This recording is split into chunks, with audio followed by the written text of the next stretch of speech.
La Voie lactée, notre galaxie, 400 000 milliards d'étoiles, 100 milliards de planètes. Nous sommes situés en bordure de la spirale.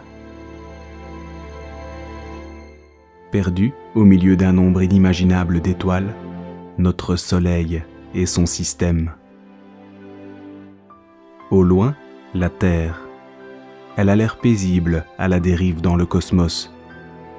Pourtant, le jour se lève sur une période chargée de son histoire.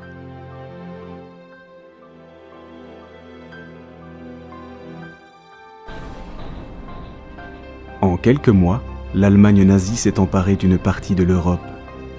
Les défenses des pays voisins tombèrent les unes après les autres. Aidée par l'Union soviétique, qui jouera jusqu'à la toute fin de la guerre un double jeu d'influence et de quête de pouvoir, le Troisième Reich impose sa volonté sur le vieux continent. Hitler assure à son peuple que le nouvel empire est voué à perdurer 1000 ans. Il n'en fera que 12. L'armée allemande enchaîne les victoires et rien ne semble pouvoir l'arrêter. Elle assouvit sa soif de conquête. En mai 1940, après que les défenses de la Belgique tombèrent, les Allemands sont à Couvain.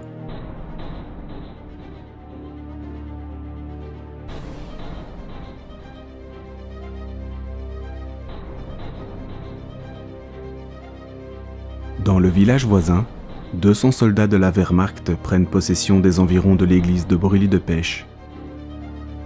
Sans une explication, les habitants d'une vingtaine de villages de la région sont évacués. Quelques 28 000 personnes se retrouvent brutalement hors de chez eux. Ils partent à pied, emportant comme ils le peuvent leurs effets personnels. En effet, pour mieux gérer la campagne militaire menée en France, Hitler vient en Belgique durant 22 jours, du 6 au 28 juin, pour être au plus près de la frontière française et mieux diriger les opérations. Ah ben, on n'a rien eu, on n'a rien vu. Quand Hitler est venu... De notre côté, il n'y a pas eu tellement... Simplement, quand Hitler est venu au Brûlis-de-Pêche, que là, il y a eu un peu une mauvaise ambiance. Mais après, tout ça a passé. On n'a pas été confronté aux Allemands. À Pêche, là, il y avait des Allemands. D'ailleurs, maman me redisait souvent, mais nous, on n'a pas eu de problème. Les soldats faisaient leur tournée et ils apportaient même des bonbons pour toi. Ah oui, ça, quand on est parti là, avec un charrette à bras, avec mes parents, bien sûr. On a logé là-bas. C'est quand Hitler est venu au Brûlis de Couvain. Au Brûlis de Pêche, pardon. Oui, ça, il a fallu partir. Tout le monde. Ah oui, ça. Enfin. Même les gens souffrants ou n'importe, l'ambulance, les Allemands, tout le monde partait. Hein. Oui, on est au courant. Oui, on est au courant, oui. Parce que nous, moi, j'étais pas là, ça fait que je n'ai pas évacué, tandis que les gens de la région ici, ils ont dû évacuer, ils ont été du côté de Florène, par là, je ne sais pas. C'était la limite, quoi. Par après, on a appris que Hitler était venu s'installer là à Brûlis-de-Pêche. Tout le monde n'a pas été obligé de partir. Il y avait un rayon de, je crois que c'est 20 km autour de Brûlis. Je me souviens non. Tout le monde n'a pas été évacué. Il y a eu, comment je veux dire, on allait un peu partout. Mes parents ont été évacués donc à Pêche. Et là, ils sont partis, eux, à Serfontaine. Papa avait une cousine. C'était une ferme. Et bon, bah, c'était la période, la fédérale, donne un coup de main. Quand ils sont partis au train de Couvain, vers Serfontaine. Et après la période, ils sont revenus. Notre maison était toujours à l'état. Par contre, les gens de Prégo, eux, partaient vers la France. Un peu suivant qu'il y avait des connaissances en France, mais c'était beaucoup vers la France. Tandis que nous, on a été un peu pêche la limite. Nous sommes rentrés vers le 20-25 juin. Donc on n'a pas connu la période Hitler à ce moment-là. C'était le quartier général du Führer, hein. C'était le grand quartier général du Führer. Le premier quartier général allemand, il se trouvait du côté de Cologne. Et il s'appelait le Felsenelst. Et alors, quand les Allemands avaient choisi le site de Brûlis-de-Pêche en tant que deuxième quartier général d'Europe, ils avaient choisi le nom, je ne sais pas en allemand ce que ça donne, mais c'était Alpes forestières. Alpes forestières. Et cet Hitler, ce serait Hitler qui serait en arrivant là-bas, qui aurait dit non, cet endroit s'appellera le Wolflucht, autrement dit le ravin du loup. D'où le nom ravin du loup à Brûlis-de-Pêche. Mais ça, c'est la petite histoire. Personne n'a aucune preuve de ça, hein. C'est-à-dire, au départ, il y a eu 3 chalets et 3 bunkers. Il y a eu le chalet d'Hitler qu'on a reconstruit, hein, qui est visible encore maintenant, qui a été reconstruit à peu près, parce qu'on avait des photos que de l'extérieur, donc extérieurement, il a été reconstruit à peu près à l'identique. Il y avait un deuxième chalet qui était le chalet de Lokawe. Lokawe, donc c'était les 2 grands maréchaux allemands qui se trouvaient là, maréchal Keitel et le maréchal Jodl. Wilhelm Keitel fut le dirigeant de l'organe de commandement suprême de l'armée allemande. Il dirige la Wehrmacht durant toute la Seconde Guerre mondiale. Alfred Jodl, quant à lui, seconde Keitel. Il dirige et planifie les opérations militaires durant tout le conflit. Ce sont eux qui signeront la capitulation de l'Allemagne en 1945 avant d'être jugés pour leurs crimes au procès de Nuremberg. Ils seront condamnés à mort par pendaison.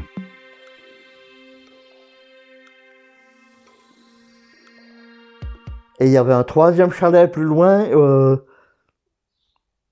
mais les chalets étaient démontables et les chalets ont suivi le quartier général dans tous ses déplacements. C'est ainsi que les chalets ont été détruits à Rastenburg, en Prusse orientale, d'où Hitler a dirigé le front de l'Est. Les chalets ont été complètement pilonnés et complètement détruits. Il existe en tout 20 sites disséminés à travers l'Europe et ayant été conçus ou aménagés pour servir de quartier général, dont 10 ont été réellement utilisés par Hitler. La piste d'aviation, c'était une piste d'aviation très sommaire et les avions qui atterrissaient à Brûlis-de-Pêche, c'était des avions qu'on appelait en français l'avion cigogne et en allemand ça donnait le Fieseler-Storch. Mais c'était des avions ultra légers et un avion bimoteur n'aurait pas su atterrir à Brûlis-de-Pêche. Donc Hitler, lui, est arrivé avec un bimoteur, mais du côté de Rocroi. Et puis le reste du trajet en voiture blindée, jusqu'à Brûlis-de-Pêche. Le quartier de la Fontaine, c'était le quartier général de la communication. Donc c'était tout ce qui avait trait à la communication du quartier général, vers l'extérieur et de l'extérieur vers le quartier général. Hitler fait aménager un bassin et une rotonde. Le clocher de l'église proche du bunker est démonté pour laisser place à un château d'eau qui alimente le site. On a raconté que c'était pour faire une tour d'observation, mais c'était pas ça. Le but premier, c'était parce qu'ils avaient fait une distribution d'eau et ils avaient mis un réservoir d'eau au-dessus du clocher. Et alors, d'ailleurs, quand on a fait les travaux, on a retrouvé des canalisations en fer, donc qui amenaient l'eau dans les différents chalets et les différents bunkers. Donc, à Brûlis de Pêche, il y a eu 2 tués. Ils ont défrayé la chronique pendant des années, on a raconté des tas d'histoires, mais en réalité, il y a un charpentier qui s'est tué en démontant le toit de l'église, et il y a un sous-officier SS qui s'est tué en nettoyant son fusil.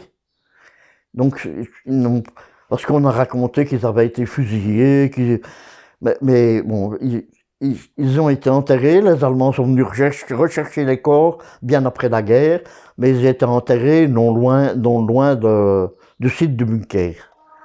À son arrivée sur le site, Hitler visionne un reportage d'information dans l'église aménagée pour l'occasion en salle de projection. C'était pas un cinéma comme on l'entendrait pour les gens aller au cinéma. C'était une salle où ils visionnaient des films d'actualité, des films de propagande éventuellement. Pour la troupe, pour les gens qui étaient présents autour du quartier général, il y avait un cinéma qui se trouvait dans la grange de la ferme, qui est devenu le Café de la Fontaine par la suite. Parce que avant-guerre, c'était une ferme. Mais les Allemands avaient modifié toute la ferme, avec les granges, avec les étables, ils avaient fait des pièces, ils avaient modifié toute la ferme, et quand les gens sont rentrés d'évacuation, il y avait encore un sous-officier allemand qui se trouvait là, et qui a dit au propriétaire, eh bien, tu n'as plus qu'une chose à faire, c'est d'ouvrir un café-restaurant. Parce que comme ferme, c'était plus utilisable du tout, quoi. Mais la grange, c'était un cinéma pour la troupe. Le 5 juin, l'Allemagne perce les défenses françaises et poursuit l'invasion du pays. L'armée française, réputée depuis la Première Guerre mondiale comme l'une des meilleures du monde, est écrasée en quelques semaines. C'est dans l'église de Brûlis de Pêche qu'Hitler rédige l'acte de capitulation de la France. Ensuite, Hitler organise la signature de la capitulation française dans le wagon ayant servi à la signature de l'armistice de 1918. Il fait sortir le wagon du musée qu'il abrite et y convie les dirigeants français afin de marquer la revanche de l'Allemagne envers la nation française. Plus tard, le wagon sera emporté par les Allemands pour être utilisé à des fins de propagande. Il sera détruit en avril 1945. Mon père, prisonnier, j'ai été élevé par mon grand-père, ma maman, ma grand-mère. J'avais toujours mes grands-parents de 2 côtés. Je n'ai pas eu faim parce que mes grands-parents à Villers-de-Gambon avaient des vaches. Et alors, on allait de temps en temps à pied d'Aussois-Villers chercher une livre de beurre qu'on envoyait la moitié à mon père prisonnier en Allemagne. On envoyait de temps en temps une photo, ouais. On a appris par après que papa était prisonnier. Il a été dans un stalag, je ne sais pas comment on appelle, et après il est parti dans une ferme, dans la province de Nuremberg. Je crois, Fulda, je crois, ouais. Et il n'a pas eu faim, mais il fallait travailler. Alors il faut savoir qu'un oflac, c'est une prison où les officiers étaient enfermés. Et les officiers ne pouvaient pas travailler. Mon père, lui, se trouvait dans un commando fermier, dans un stalag. Ça, c'était réservé au peuple. Et alors, mon père travaillait dans une ferme. Il est resté dans la même ferme pendant 5 ans. Les militaires, prisonniers des Allemands, sont retenus dans des camps appelés stalags. Les officiers de grade supérieur, quant à eux, sont regroupés dans des oflags. 50 000 soldats belges sont faits prisonniers durant l'invasion de la Belgique, puis 175 000 le jour de la capitulation belge. Les soldats belges ne posent pas de résistance lorsqu'ils se rendent car ils sont convaincus que les Allemands vont les relâcher rapidement. Malheureusement, ce n'est pas le cas pour tous. Les Allemands établissent des distinctions entre les soldats flamands et wallons. Les Flamands seront libérés progressivement des camps pour regagner leur foyer, et ce, dès les premières semaines d'occupation. La plupart des soldats wallons resteront prisonniers jusqu'à la libération. Contrairement aux autres camps allemands, les conditions de vie au sein des stalags et des oflags étaient respectueuses des prisonniers et permettaient, notamment, l'intervention de la Croix-Rouge. La Belgique vit sous l'occupation. Certaines personnes parties en exode regagnent leur foyer. Certaines familles se retrouvent dans l'obligation de devoir héberger des soldats de la Wehrmacht. Tant du côté des Alliés que du côté allemand, la guerre sépare les familles. On est arrêté à un endroit où il y avait tout un attroupement de gens et c'est probablement là que maman nous a perdu de vue, quoi. Après des recherches, maman ne m'a pas retrouvé. Il faut quand même dire que nous étions 4 garçons, 5, 7, 9 et 11 ans. Je me suis fait réveiller par un militaire. Celui-ci m'a conseillé un itinéraire pour éventuellement retrouver la famille. Après avoir questionné plusieurs personnes, j'ai été accueilli par une dame de Couvain que je n'ai jamais revue. Le lendemain, cette personne m'a déposé devant les bâtiments de l'administration communale de Séry-Fontaine, dans l'Oise. Le garde champêtre m'a accompagné pour me conduire dans une famille où il y avait 4 enfants. J'ai été accueilli par leur grand-mère. Leur papa était à l'armée. J'y suis resté 5 mois. Du courrier était envoyé à mes parents. Celui-ci n'arrivait pas à destination. Un courrier est arrivé à la commandature à Frasnes, des Couvains, annonçant à ma maman l'adresse où je me trouvais. Maman est venue en train me rechercher à Séry-Fontaine dans l'Oise, plus ou moins une 20aine de kilomètres de Compiègne. Mais on est rentré pour la rentrée des classes en Belgique. Et pour moi, c'est passé. Ce sont les parents qui ont souffert plus que les enfants. Hein. Parce que nous, on a toujours bien eu à manger, tout. C'était. Moi, j'ai un bon souvenir de la guerre à part ça. Quand nous sommes arrivés à la maison, nous avons vu des coups de baïonnette dans la porte d'entrée. Mon père avait reçu d'un ami un sabre de cavalerie allemand. Et ce sabre se trouvait, on n'en faisait strictement rien, il se trouvait au-dessus d'une garde-robe dans la chambre de mes parents. Et quand on est rentré, le sabre n'était plus là. Il y avait 12 coups de baïonnette dans la porte d'entrée. Et toute la vaisselle de la maison était cassée à la cave. Ils s'étaient même acharnés sur les interrupteurs. Ils avaient cassé tous les interrupteurs. Alors, autre chose, quand nous sommes rentrés d'évacuation, nous avons vu que toutes les fenêtres étaient cassées, toutes les vitres étaient cassées, et ça, c'est venu d'un bombardement, parce qu'il y a un avion qui a voulu bombarder la grande route, et les bombes sont tombées dans la prairie, entre les maisons de la rue et les maisons de la grande rue. Donc elles sont tombées à mi-chemin entre les...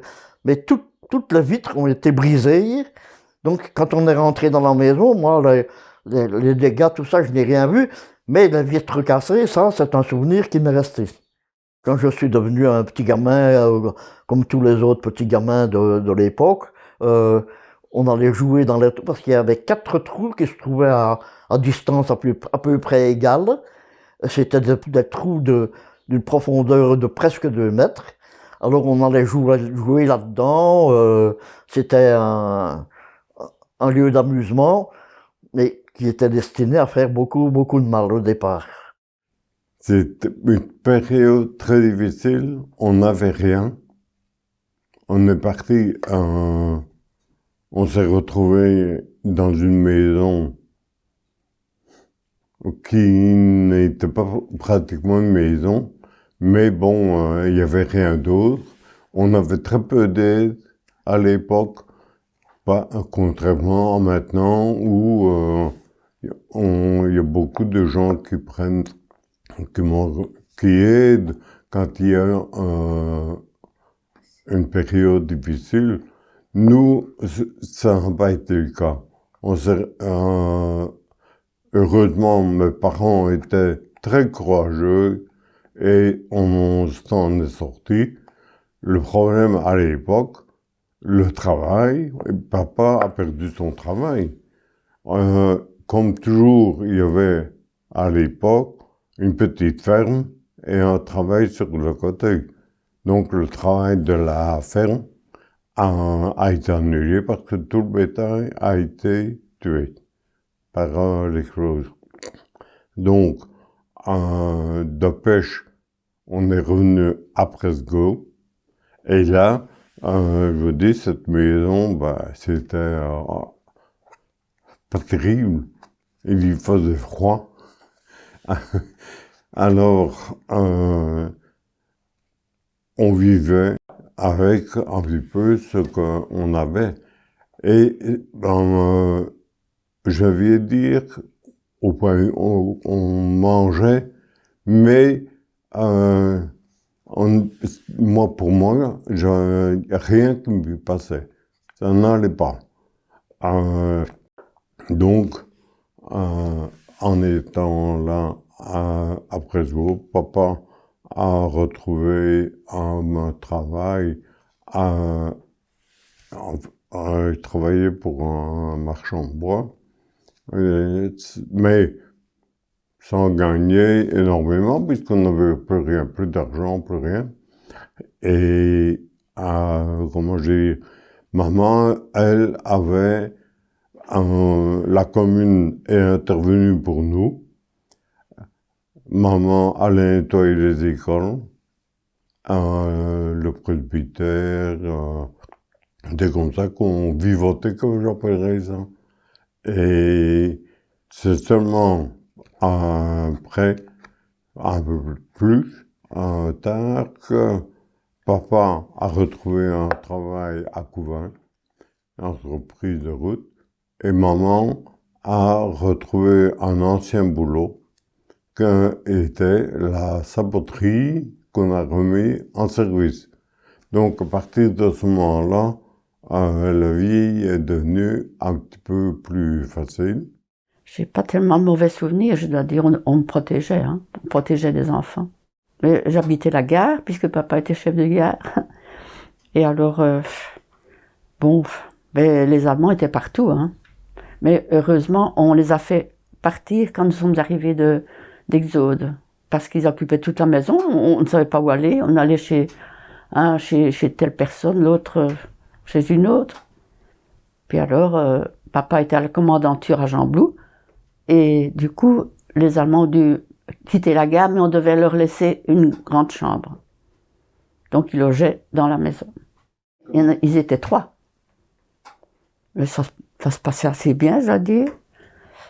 Mais qu'est-ce qu'ils racontaient, ceux-là?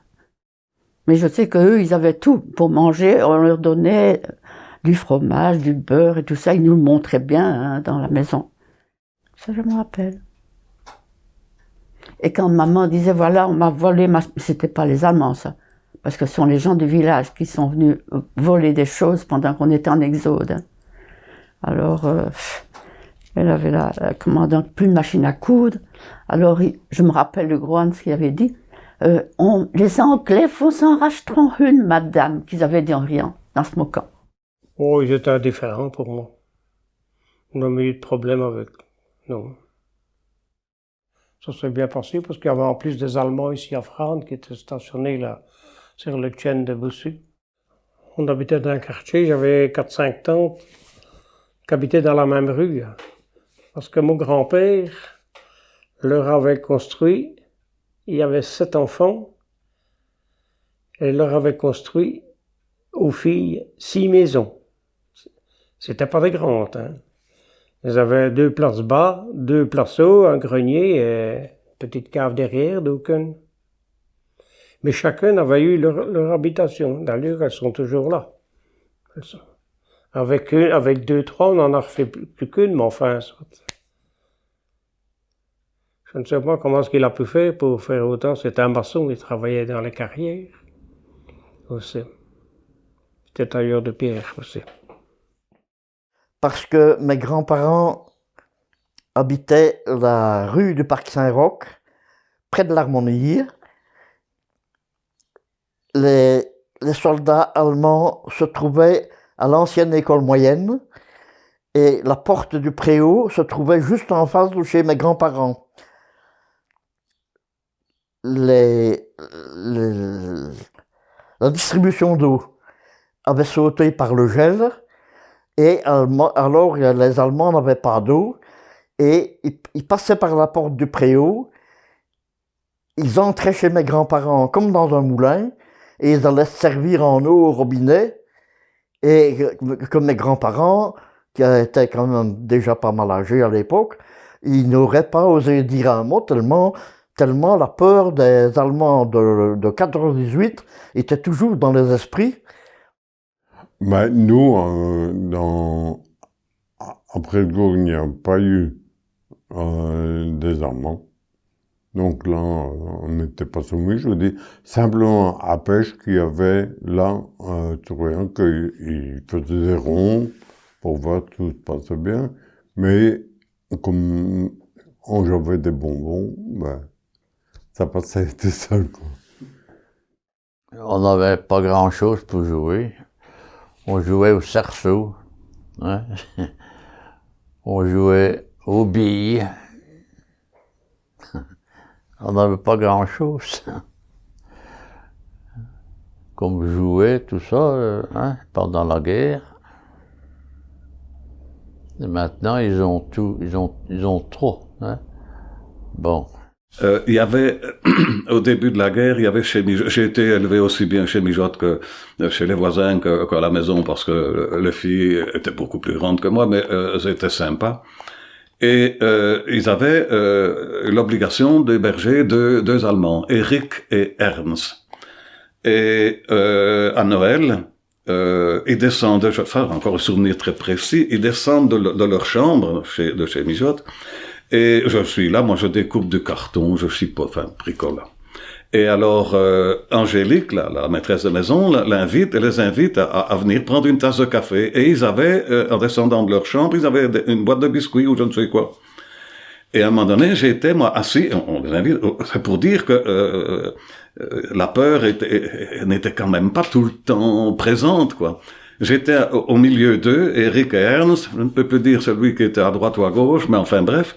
Et alors, ils mettent un biscuit sur la table, et à mon intention, je le prends, je le mange, bon.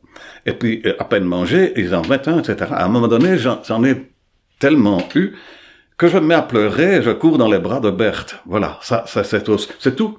Il n'y a rien à ajouter, c'est un petit fait. Mais Eric et Ernst, pour moi, à la limite, c'était pas des Allemands. C'était pas des Allemands comme les autres, quoi. Là-bas. On a été tranquille pendant la guerre, à part qu'il y avait quelquefois des contrôles, hein. Par exemple, mon grand-père a continué le battage à la machine dans les fermes. Et je me souviens, au Haye de Sélarieux, il y a eu un contrôle. Et mon grand-père, il n'a jamais avalé qu'un Allemand lui a dit « Retirez votre casquette ». Lui, que son fils était prisonnier, pour vérifier avec la carte d'identité si c'était bien lui. Ça, il n'a jamais avalé.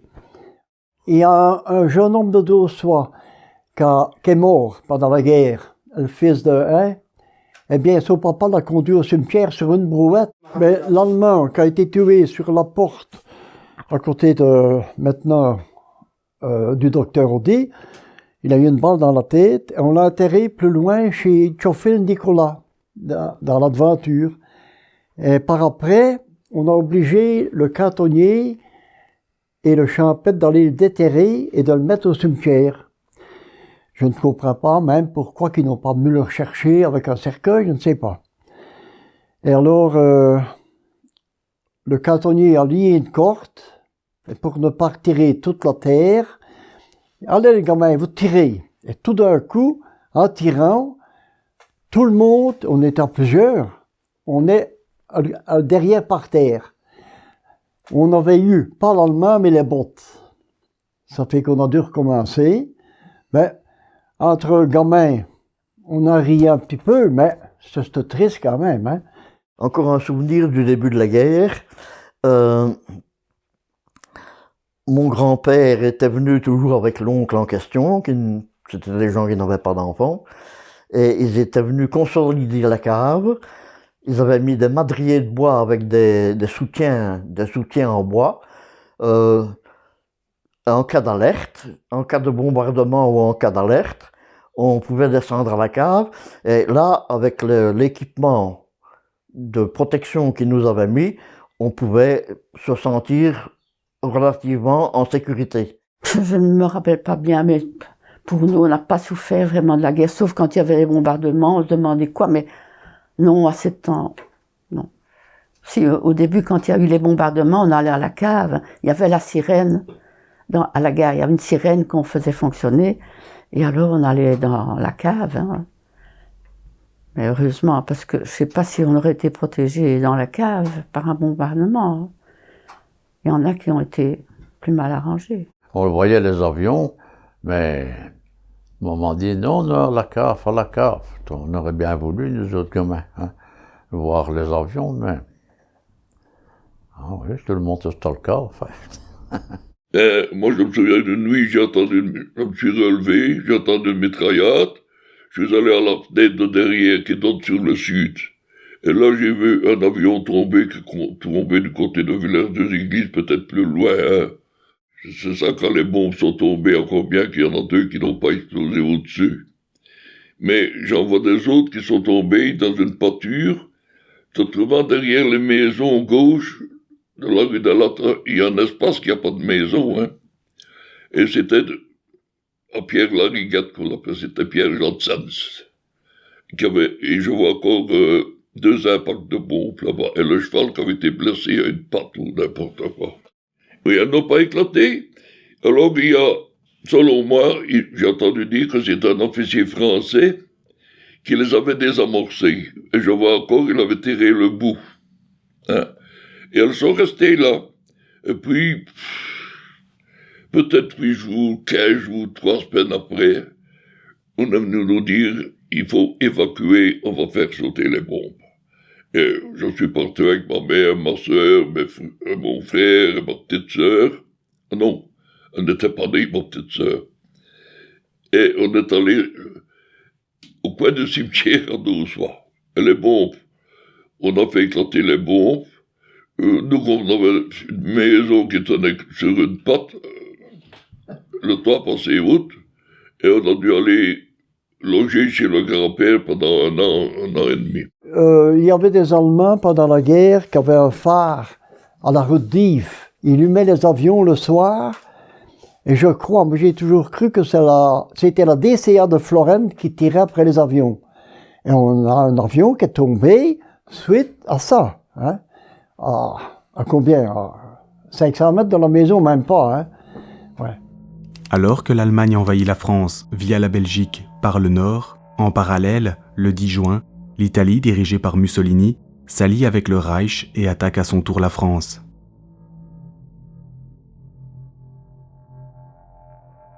Sept jours plus tard, la France, dirigée par le général Pétain, signe l'armistice. En effet, il considère la bataille comme perdue d'avance.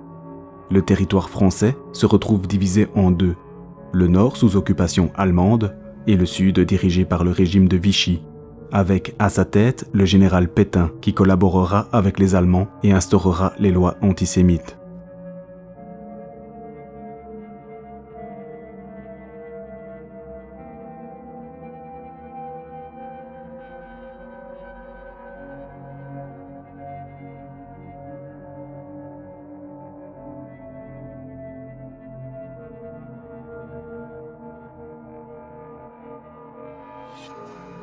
Charles de Gaulle, un militaire français en exil à Londres, appelle le peuple français à poursuivre le combat.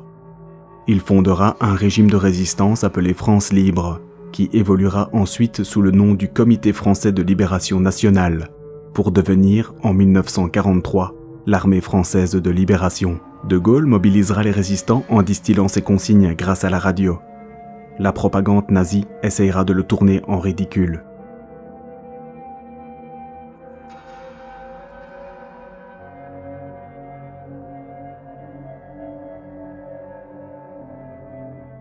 L'Europe gît dans les ténèbres, mais la guerre n'est pas encore mondiale. À l'autre bout de la planète, le Japon, avec à sa tête l'empereur Hirohito, mène une politique expansionniste depuis de nombreuses années déjà. L'État nippon avait envahi la Chine dès 1937, 6 ans après l'annexion de la Mandchourie, région chinoise. Le Japon fonde l'espoir de clôturer l'invasion de la Chine en 3 mois, mais fait face à une grande résistance. L'Empire nippon prend possession de nombreuses régions dans le Pacifique. La brutalité des Japonais est omniprésente. De nombreux crimes de guerre seront commis. Exécution de prisonniers, viol systématique des civils en territoire conquis, travail forcé, enlèvement de mineurs pour devenir femmes de réconfort auprès des soldats, massacre de civils, torture.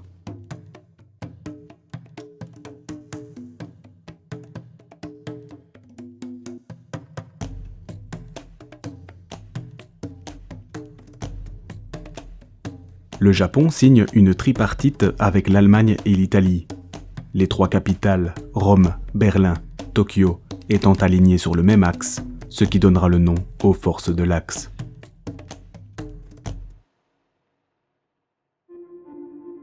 En Europe de l'Ouest, seule l'Angleterre résiste grâce au soutien matériel illimité des États-Unis qui fournit son aide aux Alliés tout en restant neutre dans le conflit. Les Britanniques érigent un système de défense composé d'antennes radars tout le long de leur littoral afin d'anticiper les attaques aériennes de la Luftwaffe.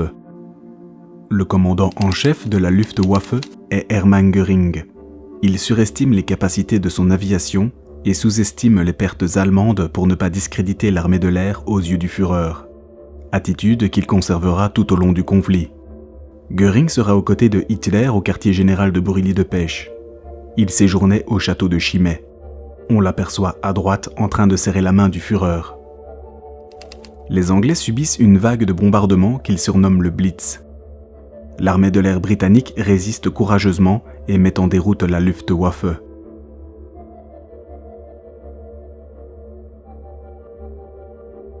Le premier ministre britannique en fonction, Neville Chamberlain, gère la guerre depuis 8 mois. Il avait pourtant signé, en 1938, un accord anglo-allemand avec Hitler. Dans cet accord, les 2 nations considéraient les accords de Munich comme un symbole de la volonté de nos 2 peuples de ne plus jamais entrer en guerre.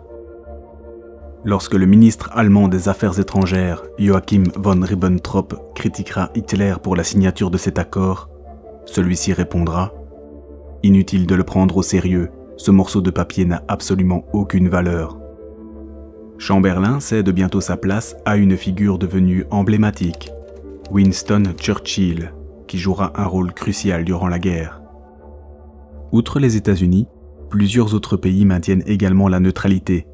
C'est le cas de la Suisse, du Portugal et de l'Espagne. Le Portugal, d'Antonio Salazar, exporte du matériel vers l'Allemagne, mais son implication en reste là. Il est tenu par un traité avec l'Angleterre et demeure donc neutre. Pour l'anecdote, ce traité est le plus vieux au monde encore en vigueur et date de 1373.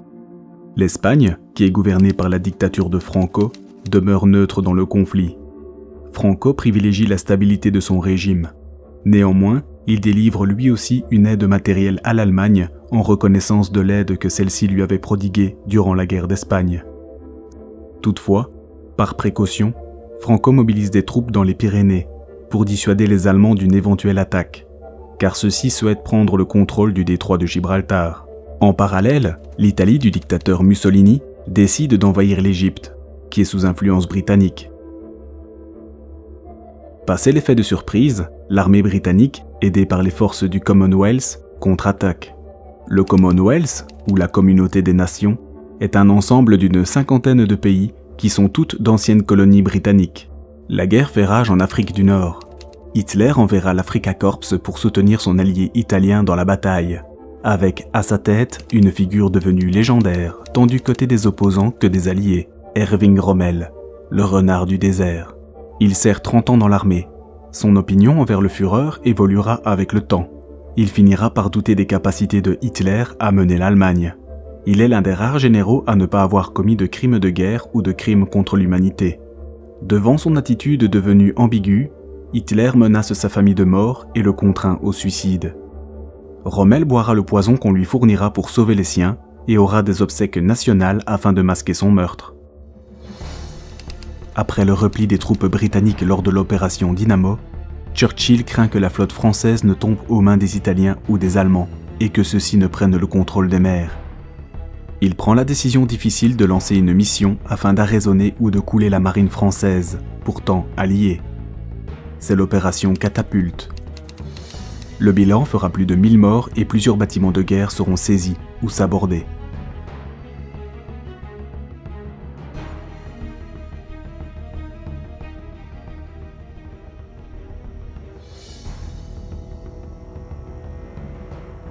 À l'intérieur des terres, en région occupée, la Wehrmacht réquisitionne des quartiers complets dans certaines villes pour y parquer les Juifs. C'est l'ouverture des ghettos. Leur fonction est de rassembler les populations juives en prévision de leur déportation vers les camps de concentration ou d'extermination. Heinrich Himmler propose une alternative au ghetto dès 1936. Celui-ci partait du principe que l'Angleterre allait capituler rapidement sous la pression des attaques aériennes de la Luftwaffe et que les voies maritimes seraient donc sous contrôle allemande. Ce qui ne fut pas le cas. Toutefois, à l'origine, les intentions du Troisième Reich étaient d'acheminer les Juifs du continent sur l'île de Madagascar, qui était une colonie française à l'époque, pour les parquer dans ce qui deviendrait une île ghetto. Les ghettos furent donc établis sur le vieux continent, dans les territoires occupés. Ils demeuraient sous surveillance allemande stricte. La misère y était extrême. Les Juifs étaient privés de liberté, ne pouvaient plus sortir de la ville, ni travailler, disposaient de très peu de nourriture.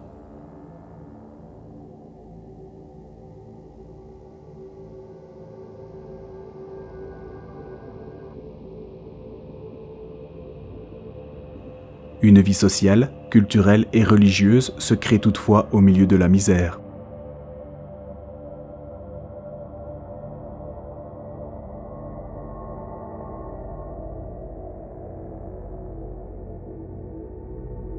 Les Allemands déportent les Juifs en provenance des ghettos sous le prétexte d'effectuer le repeuplement de l'Est. En 1943, les Juifs du ghetto, parfois très jeunes et parmi lesquels on dénombre de nombreuses jeunes femmes, mènent une rébellion. L'armée allemande ne parvient pas à reprendre le contrôle et décide de raser complètement les lieux et de déporter les civils restants vers le camp de Treblinka. Les événements s'enchaînent à travers toute l'Europe.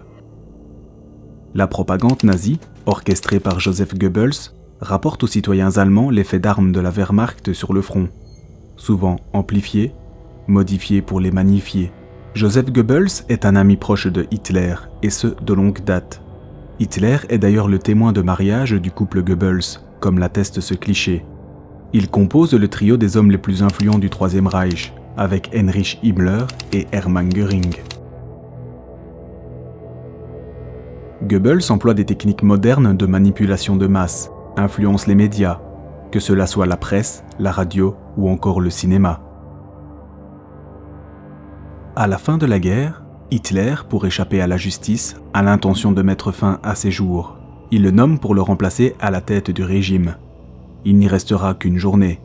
Durant ce laps de temps, il tentera de rentrer en contact avec l'Union soviétique, dont les troupes sont sur le point de prendre Berlin. Il se suicide par balle avec sa femme, après que celle-ci ait empoisonné leurs 6 enfants.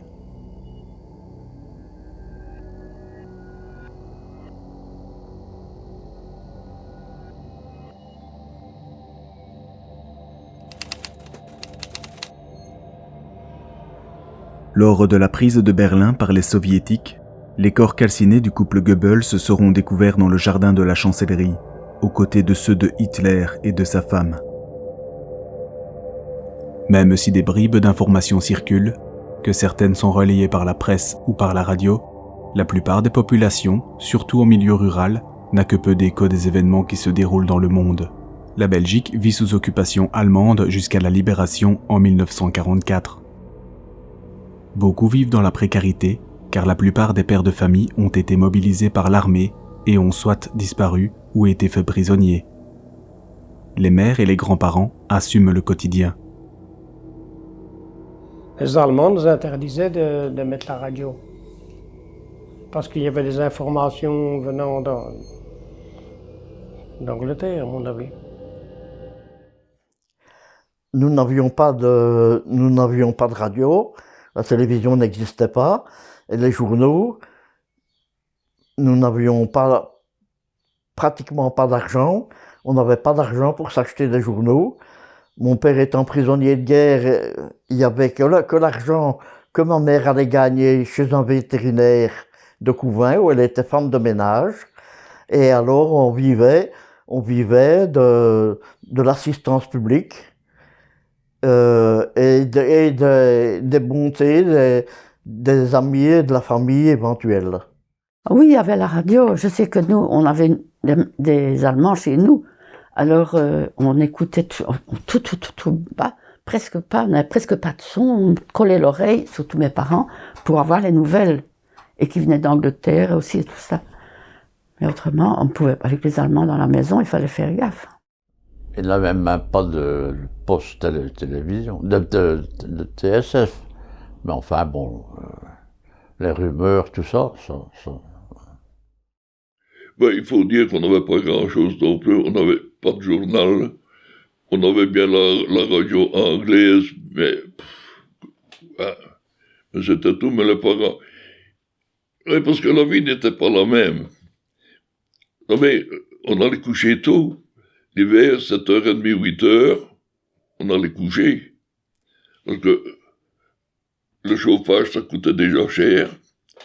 Les parents se levaient tôt, dès 4h30, 5h. Et on travaillait encore le samedi. Donc, on veut, les enfants voyaient très peu les parents. Hein.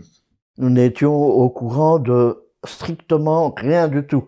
La population n'était pas tenue au courant de quoi que ce soit.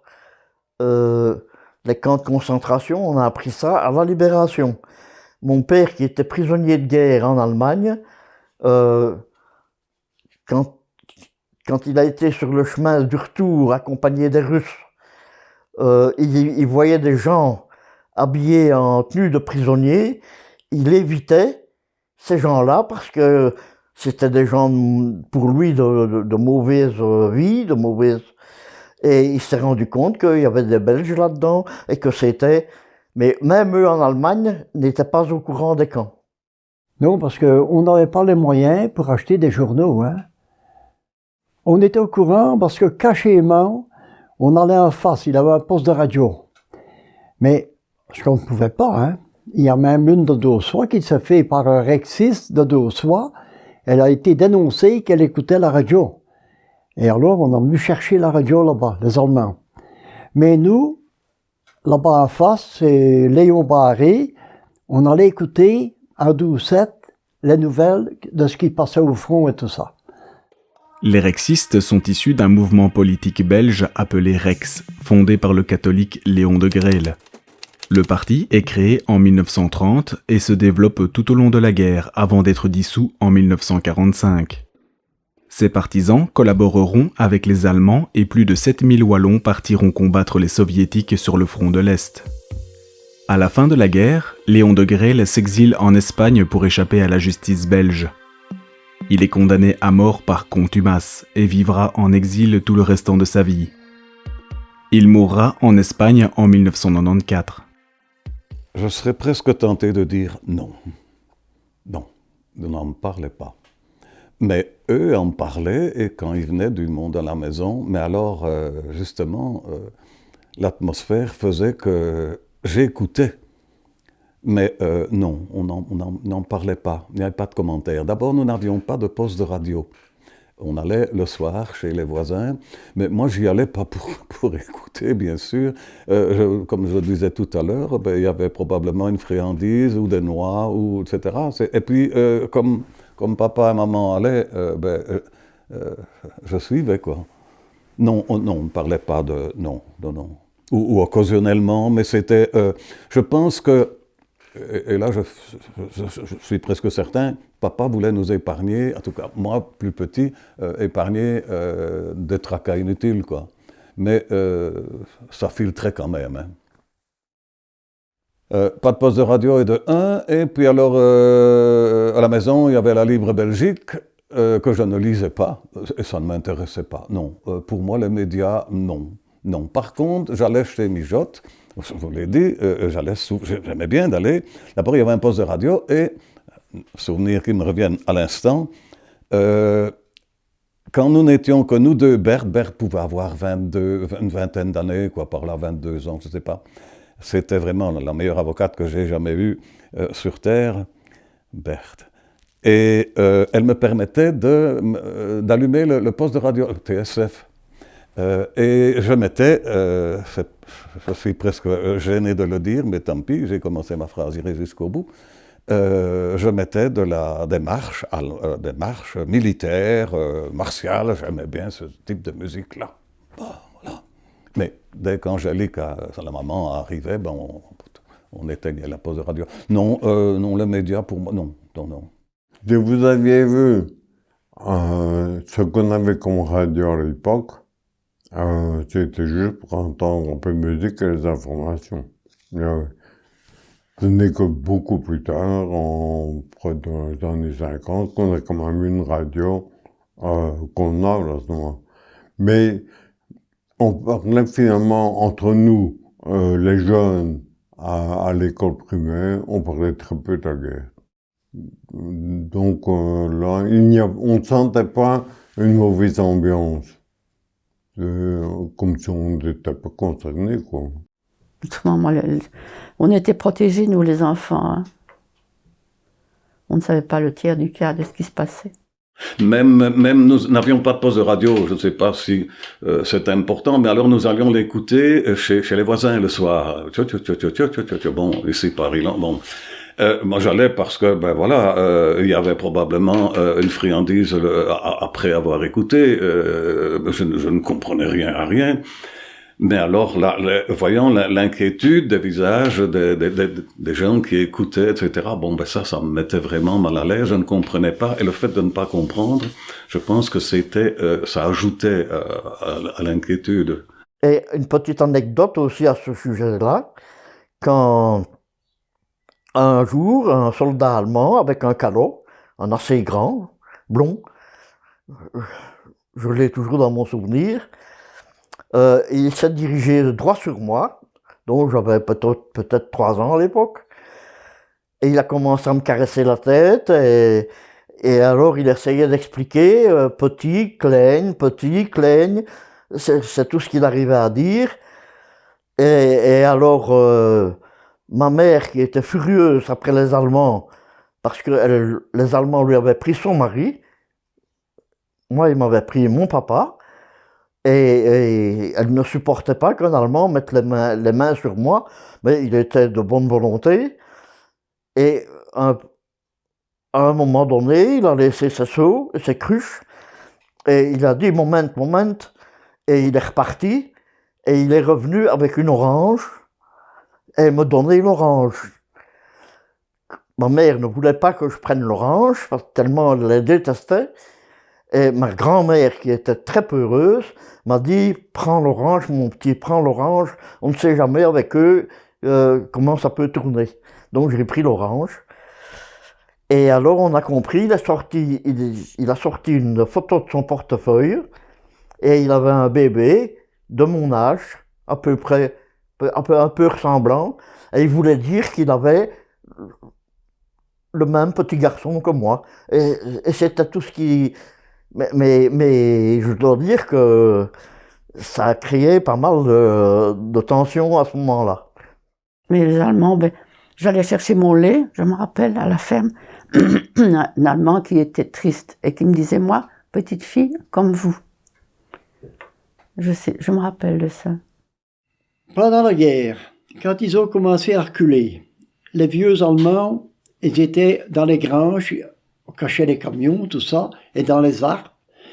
On faisait ce qu'on voulait. Supposez un Allemand qui avait un fils de mon âge.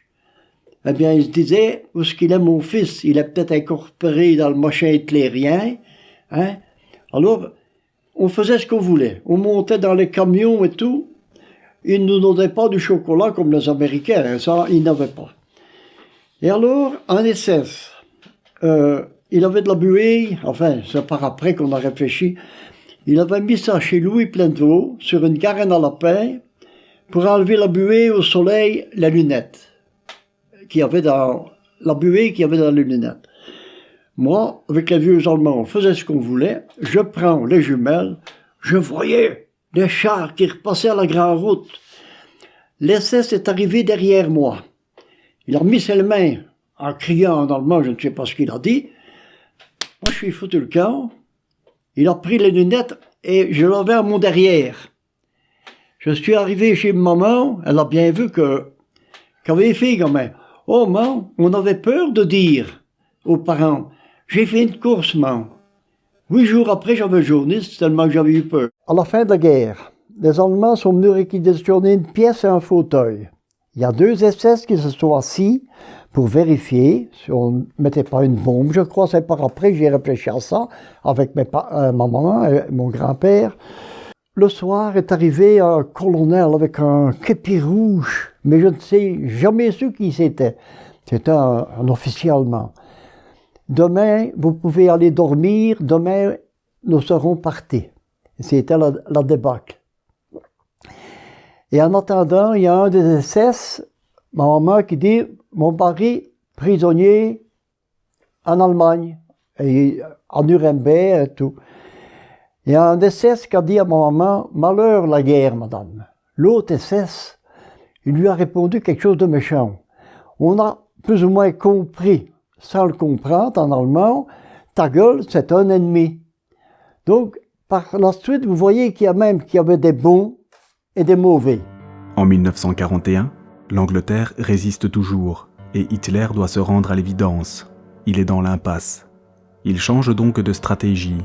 Il fait ériger une ligne de défense tout le long du littoral afin de se prémunir d'une invasion alliée. C'est le mur de l'Atlantique. Il demande à Rommel de superviser la consolidation des infrastructures. En effet, très tôt dans le conflit, Hitler est persuadé que les Alliés en partance d'Angleterre vont accoster le long du littoral atlantique. Mais il ignore où exactement. Hitler étant bloqué à l'ouest, il décide de rompre le traité germano-soviétique et de trahir son allié. Il doit néanmoins reporter son attaque car, entre-temps, l'Italie a voulu envahir la Grèce via l'Albanie. Elle pensait les Grecs sans défense, mais ceux-ci résistent avec bravoure, obligeant l'Allemagne à venir en soutien. Les forces de l'Axe s'emparent du sud de l'Europe. Après un report de quelques mois, le temps de stabiliser le front sud dans les Balkans, l'Allemagne traverse les pays de l'Est et s'en empare au passage, puis entre en Union soviétique. C'est l'opération Barbarossa. Hitler commet sa première erreur stratégique. En effet, pour bien se rendre compte des proportions, voici la taille de l'Allemagne par rapport à son nouvel adversaire. L'URSS change donc de camp et rejoint les Alliés contre les forces de l'Axe. L'opération Barbarossa est la plus grande invasion de l'histoire militaire. 4 millions de soldats allemands, 600 000 chevaux et l'équivalent en véhicules envahissent l'URSS. 2 soldats allemands pour 1 soldat soviétique. Le plan initial donne 4 mois à la Wehrmacht pour faire tomber l'Union soviétique. Les Allemands sont mieux entraînés, mieux équipés et ont l'avantage de l'effet de surprise. Hitler attaque pour plusieurs raisons. Il veut agir vite avant que l'armée rouge ne se modernise. Il souhaite récupérer les territoires perdus après l'accord de Versailles et en cas de victoire, il dominerait tout le continent.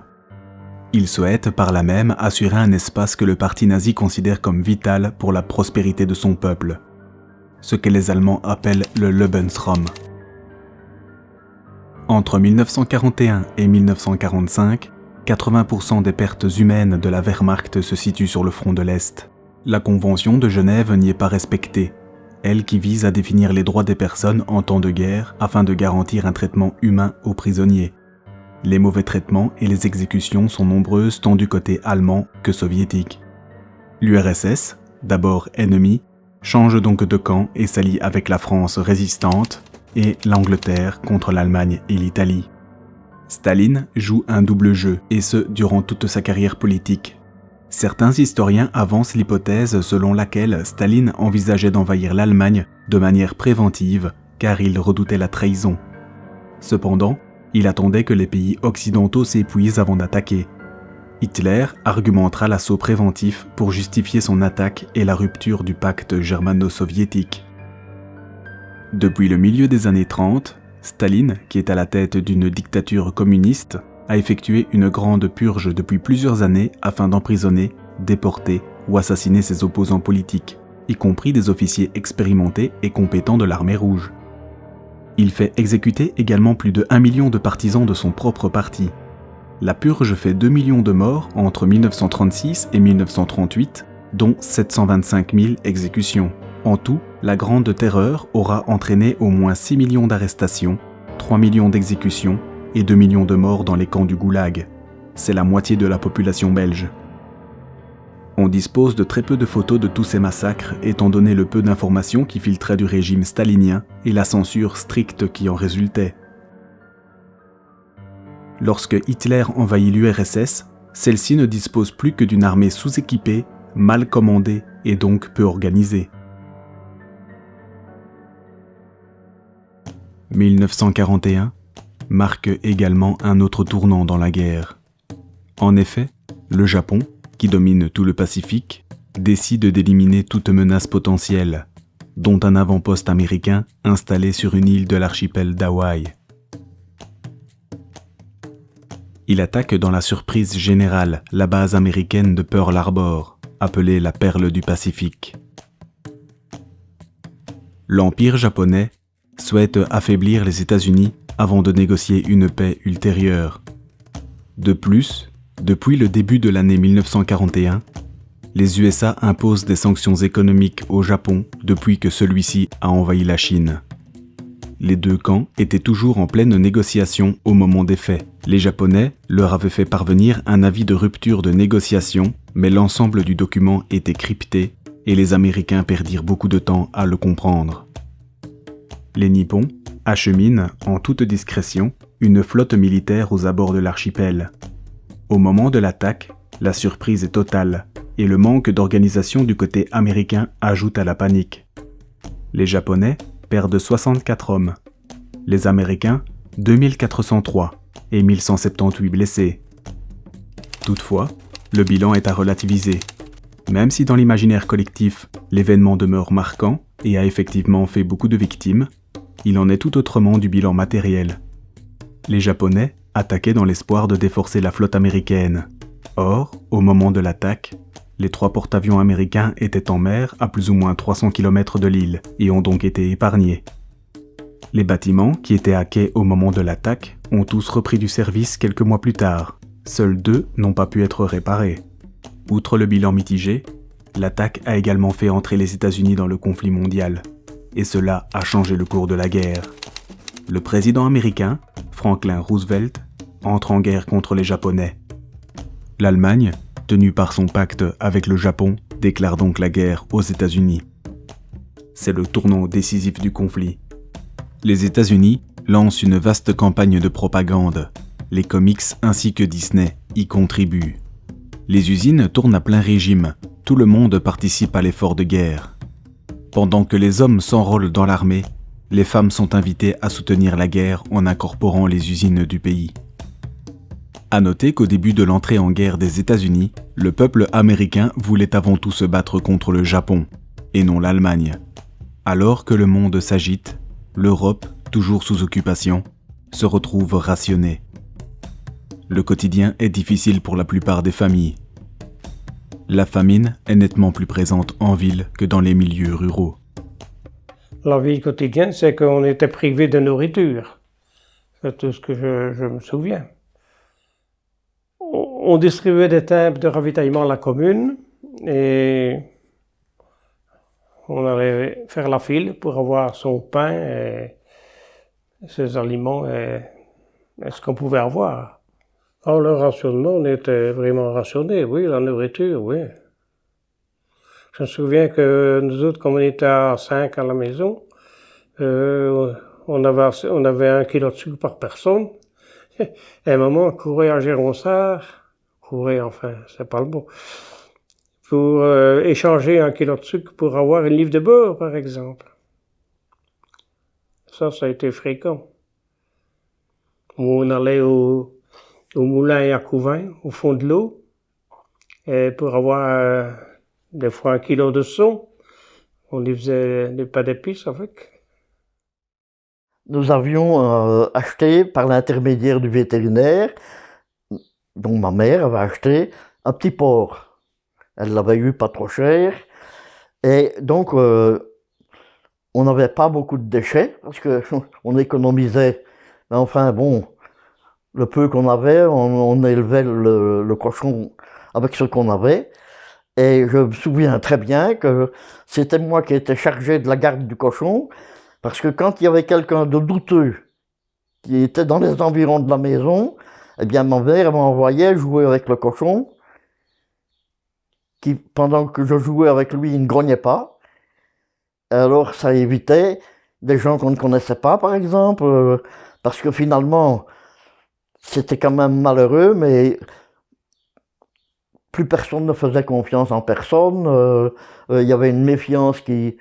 Il n'y avait que les gens qu'on connaissait vraiment bien, dont on savait quelles étaient leurs opinions, mais autrement, la peur régnait, on avait peur de l'inconnu.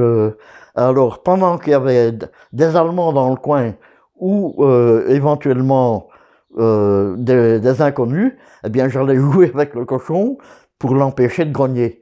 Donc, éviter qu'il signale sa présence. Pendant la guerre, les Allemands, on les évitait le plus possible.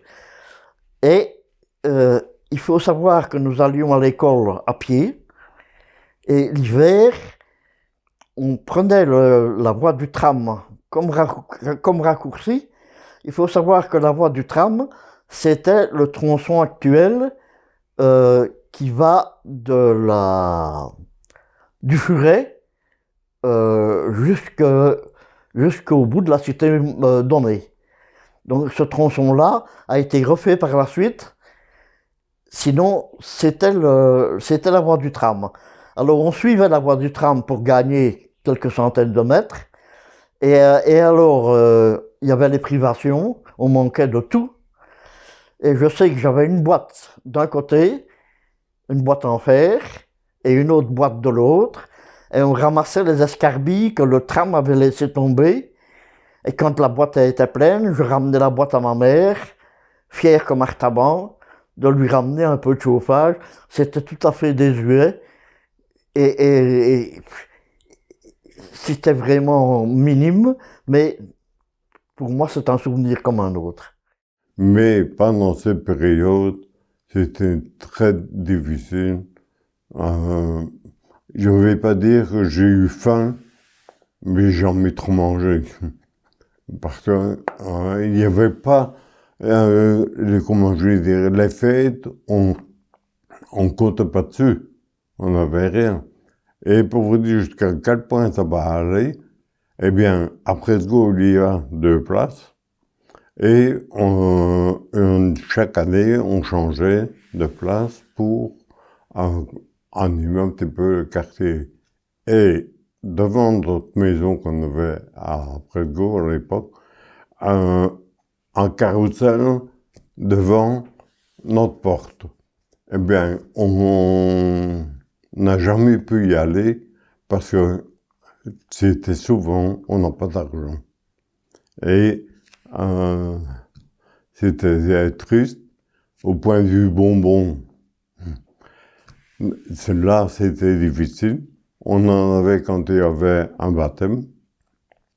On récupérait de l'argent à l'époque au baptême. On essayait de récupérer le plus possible de pièces parce qu'on allait chercher un Carmel chez la Eva C'est à ce moment-là qu'on avait une petite satisfaction, si vous voulez. Le rationnement, non. Non, parce qu'à l'époque, il y avait on mangeait des produits du jardin, et moi, comme je ne mangeais rien du tout, ça ne me posait pas de problème.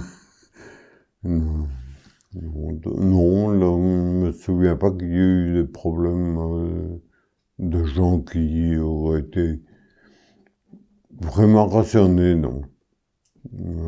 Tout le monde a survécu avec les produits de la ferme. On mangeait des animaux qu'on élevait. Vraiment privé, non. On avait le minimum. Papa allait, je sais qu'il n'aimait pas ça, mais maman dit, allez, tu vas aller donc à la ferme là-bas, et alors de temps en temps on avait un peu de beurre qu'on payait naturellement, hein. Et puis des œufs, puis on avait des poules alors.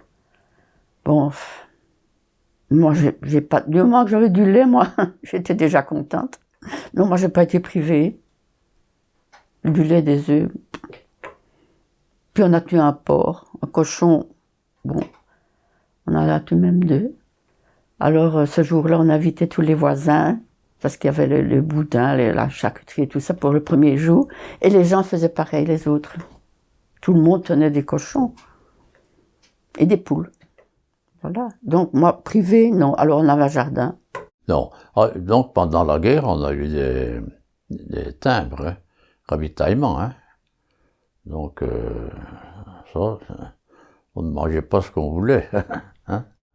Pour pas y voir dans les fermes pour avoir un petit peu de grain, pour manger un pain, hein, parce qu'on a du pain gris. Hein.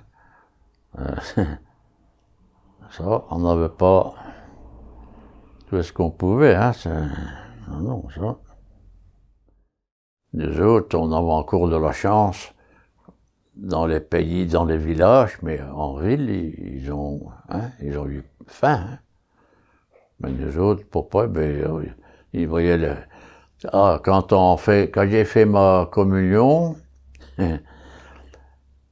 papa a fait 2-3 fermes ici à Bourlay pour avoir un petit peu de farine, pour faire une tarte, quand je fais une communion en 1943.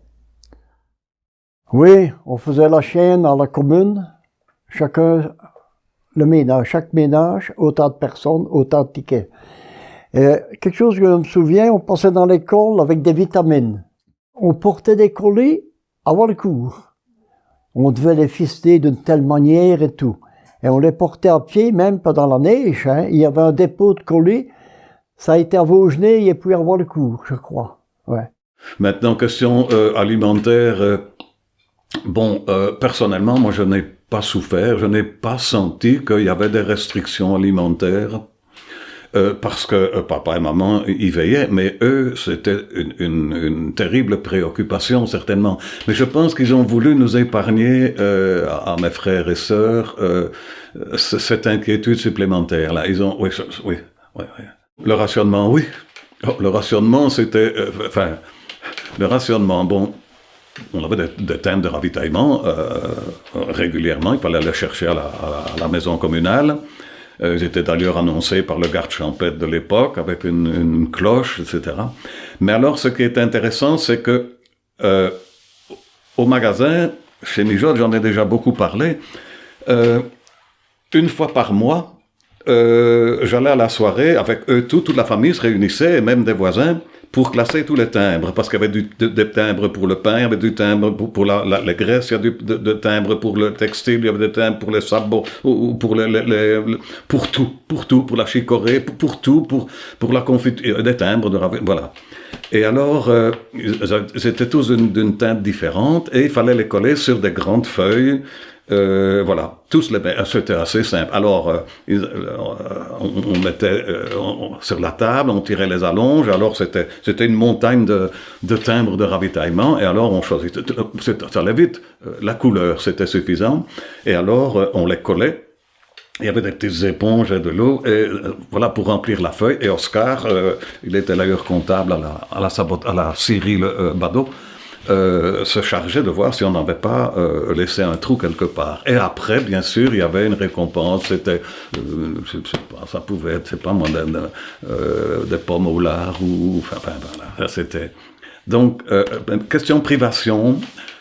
Moi, je n'ai rien ressenti, rien. Mais papa et maman, ça a dû les tracasser très fort. Et je sais bien que une fois, il y avait un œuf. Ah oui, il y avait un œuf et ça a été pour moi.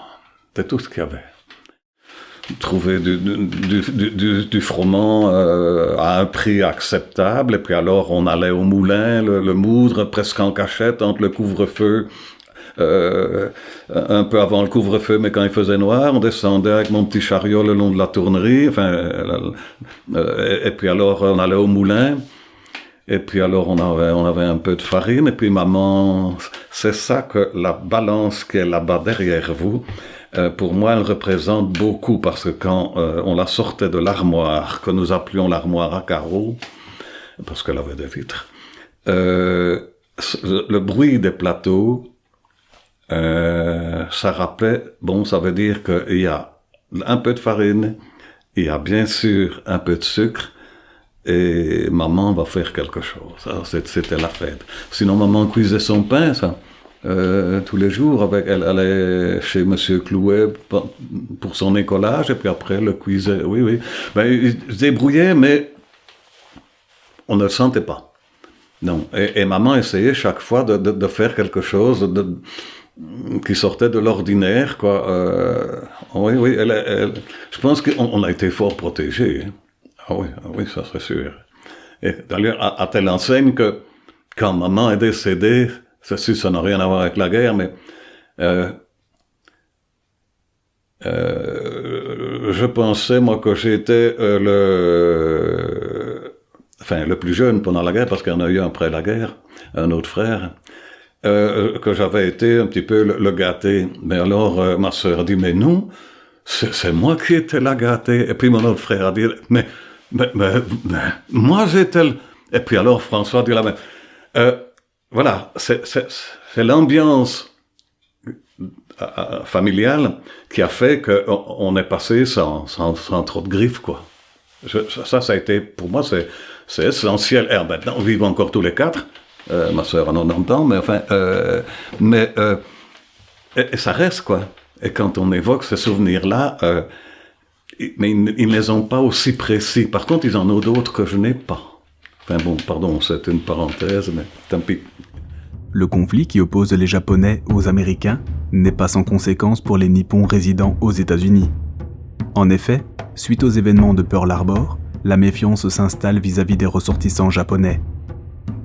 Le FBI procède à l'arrestation arbitraire de 120 000 citoyens, les déporte et les incarcère dans des camps. Des règles strictes sont appliquées aux Japonais. Interdiction de s'éloigner à plus de 8 km de son domicile, compte en banque bloqué, couvre-feu, expulsion arbitraire des logements. Des rafles sont organisées dans plusieurs États américains et des centres de triage sont aménagés pour déporter les Japonais vers les différents camps. Les Japonais subissent les déportations dans le calme, sans parfois savoir où l'armée les emmène. Les derniers prisonniers ne seront libérés qu'à la toute fin de la guerre. Il aura fallu attendre 1980 et une commission d'enquête demandée par le président de l'époque, Jimmy Carter, pour que ces événements soient analysés et que chaque détenu de l'époque soit dédommagé à hauteur de $20 000. En juin 1942, 6 mois après l'attaque de Pearl Harbor, se déroule la bataille de Midway. Les Japonais veulent tendre un piège à la marine américaine encore en fonction après l'attaque de Pearl Harbor, mais ceux-ci parviennent à décoder leur transmission et attendent de pied ferme l'ennemi. La bataille a subi plusieurs revirements de situation, entre la mauvaise coordination des Japonais en mer qui s'éparpillent au point de ne plus pouvoir se soutenir mutuellement, l'aviation américaine qui décolle et part dans la mauvaise direction, se perd en mer avant de revenir in extremis à court de carburant pour bombarder les porte-avions japonais, porte-avions sur lesquels les marins japonais avaient fièrement peint en grand leur drapeau d'un blanc éclatant qui servirent de cible aux aviateurs adverses. La flotte de porte-avions japonais est presque entièrement décimée. 4 porte-avions sont coulés, l'amiral Yamamoto qui avait chapeauté l'attaque de Pearl Harbor est mis en déroute. les Américains obtiennent la suprématie dans le Pacifique. Ils entament la reconquête des territoires sous occupation nippone.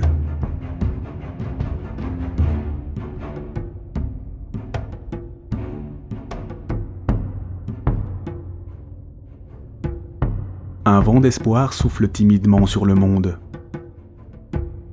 À la Libération, ça oui, ça je me souviens. Maman, avant, avait fait tous les drapeaux. Anglais, américains, français, belges, bien sûr. Elle avait teint des tissus, tout ça. Et on pensait que je ne voyais rien, mais ils allaient chaque fois, maman et ma grande sœur, porter les commandants qu'en face de la maison, il y avait le poulailler. Et dans un nid, coché avec les choses, ils cachaient les drapeaux, hein, parce qu'on avait encore les Allemands. Donc, à la Libération, on avait tous les drapeaux faits. Maman a tout fait. Et les étoiles et tout le bagage. Ah oui.